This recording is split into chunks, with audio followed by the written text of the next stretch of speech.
Hello అందరికీ ఈరోజు మనం హమ్మస్ చేసేసుకుందాము. ఈ హమ్మస్ అనేది మిడిల్ ఈస్టర్న్ డిప్ అనమాట. మన దగ్గర ఇక్కడ నాన్స్ ఎలా ఉంటాయి, అక్కడ పీటా బ్రెడ్ అలా ఉంటుంది. ఆ పీటా బ్రెడ్తో పాటు ఇట్లా హమ్మస్ తింటారనమాట. సో ఈ హమ్మస్ చేసుకోవడం చాలా అంటే చాలా ఈజీ.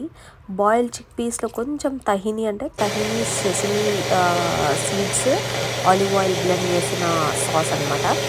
సో బాయిల్ చిక్ పీస్లో తహీని వేసుకొని గార్లిక్ ఇంకా జీరా పౌడర్ ఇంకా కొంచెం బాగా లెమన్ వేసుకొని బాగా బ్లెండ్ చేసుకొని ఇట్లా సిల్కీగా ఒక పేస్ట్ లాగా వస్తుంది. సో దీన్ని మనం ప్లేట్ మీద పెట్టుకొని కొంచెం దీనిపైన ఆలివ్ ఆయిల్ స్ప్రెడ్ చేసుకొని ఇంకా పీటా బ్రెడ్ పక్కన పెట్టుకొని దాన్ని నంచుకొని తింటే ఉంటుంది.